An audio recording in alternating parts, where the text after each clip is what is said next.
Hi guys, welcome back to Cashed Out Cars. Finally, I'm here with Gus, and we are filming another 944 update. I know you haven't seen it on the channel in a while, but Gus has it all apart right now, and I figure it's a good time for him to go over what he's working on. Yep, so we're getting ready to get it back on the road for the year. It was running, we took it out a couple times, but we had a couple separate coolant leaks. So one turned out to be at the oil cooler and where the oil filter bolts in. So that's this housing right here. And it has this one-piece unit that seals up all the holes for the oil pressure release valve and then the oil and the coolant to go through there. So we're pretty positive that seal was leaking, somewhere in this unit was leaking. So we've had all these seals laying around since we did the timing belt and everything. Did that come with it? That was a big kit that we got from eBay, yeah. Nice. The kit turned out to be pretty good, since I think those are the last seals we haven't put in yet. So we're getting that ready to go. And we also had the radiator was leaking from the driver's side, which kind of sucked. We thought we could crimp it back together because the seals were just getting a little dry, but we tried that and it sealed up a little bit better, but there was clearly multiple leaks. Where was that leaking that you're going to try to crimp? So it was leaking right on the driver's side on the crimped part that was towards the back of the car. Yeah. Mostly towards the bottom. So you could see it dripping off the tab that the radiator mounts to. So yep, we didn't have any luck crimping that back together. So unfortunately we had to go and get a new radiator. We got this from Auto Haas, not sure how you pronounce it. But it was, I think, $270, which came out to like $300 shipped and after tax. And it Pull that thing right out so you could show them. This thing actually turned out to be a genuine OEM radiator with the VIN number ground off. So I was really happy to see that that's what we ended up getting, because the OEM radiators I think turn out to be like $700. So while I wasn't thrilled with the idea of just getting a stock radiator for $300, turned out to be really happy with it. Yeah, that's a pretty sweet deal. Are you going to play it like a harp like they used to do in Mighty Car Mods with their intercoolers? I don't even know how you play a harp. I'll add the sound effects in. So yep, the plan is to get the oil cooler back together. We already took it apart, put everything through the parts washer. So we really pretty much just have to put it back in. We have some Loctite curing up right now so that we can get that in. And then once that's in, we will drop the radiator, which is actually not as bad as it looks, as long as you do it right out of the bottom of the car. We took the bracket for the intake off, which goes right here. And then the fan shroud will come off, drop out the bottom. Then the radiator's got like 4 or 6 bolts in it, drops out as well. Shouldn't be too bad. A bunch of hoses that will dump more coolant on us, even though we've had coolant dumping on us for the last 2 days already. So that'll be a treat.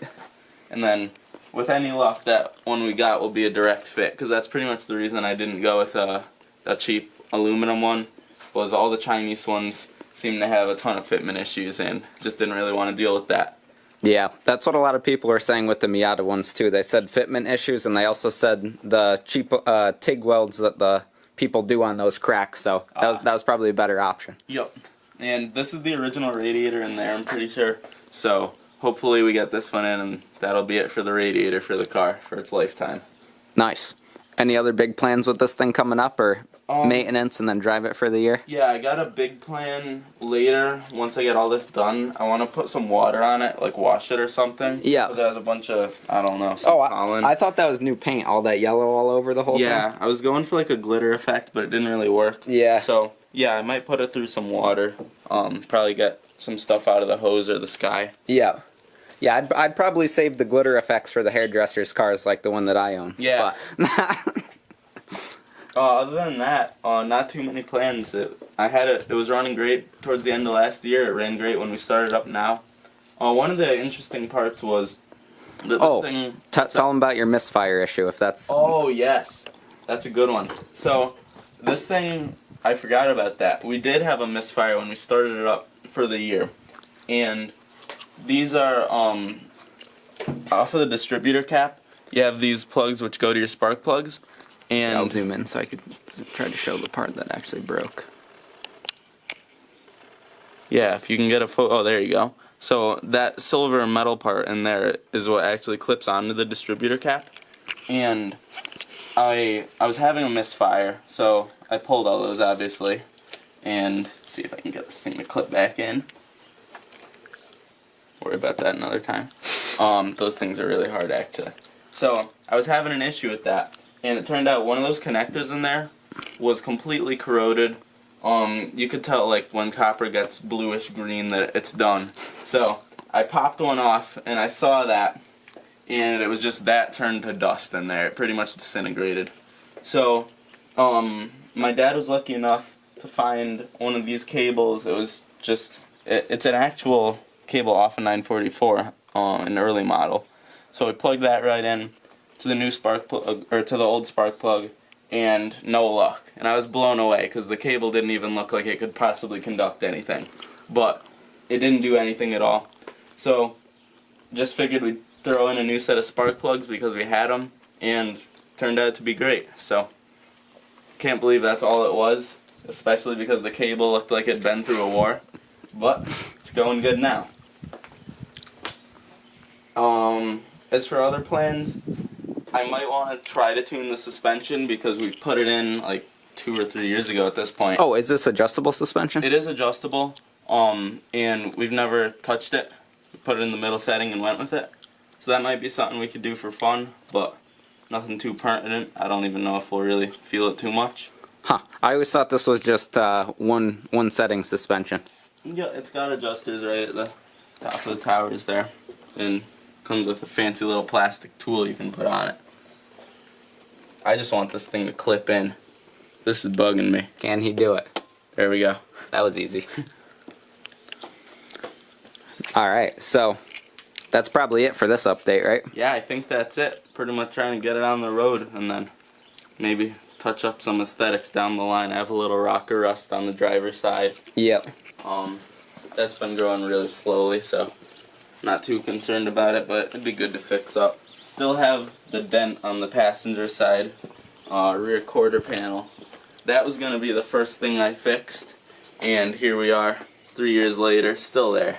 Yeah, I did pretty much the same thing with my car, just fixed the dent in the fender after 4 years of ownership, so dents don't matter to us. Nope. Just want them to drive. Yep. I have a ton of sets of wheels. I have 3 sets of phone dials. The ones that are on there are NA sets, and then I have 2 turbo sets. I want to refinish one of the turbo sets. I'm thinking of doing kind of like the Fuchs wheels where they have the black center. So I'd want to do the black center and then keep the silver lip and maybe keep silver the silver indents here. So I'd like to try to refinish those like that and mount them up, see how they look. And then I'll probably refinish another set, just kind of a factory silver, and sell them. Yeah, that'll be sweet. Let us know what you think, if that's the equivalent of German rice painting the wheels like that, or if you think they'll look good. Well, I'm actually going to try to do it with Plastidip first, because Plastidip does this thing where you put it on, Yep. and then if you don't like it, you take it. You'll never believe this. What's it do? You take it and you peel it off. Just peels right off? Peels off. Thank you, every Plastidip video ever, for telling us that. Peels off. Alright, so I think that's going to wrap up this video. Like I said, Gus is basically doing basic maintenance on the car, and then after that it's just driving them for fun. So if there's anything you want to see specifically on this car, let us know. I don't know how in-depth we're going to go with the radiator install. If there's not a good video out there, I'll probably try to make one. But if there is, this is probably going to be it on it, and we'll give you another update when something else breaks or when we go ahead and do more mods on the car. So subscribe to the channel to see more of Gus's 944 and more of my Miata, and I hope you stick around for the next one. Take care.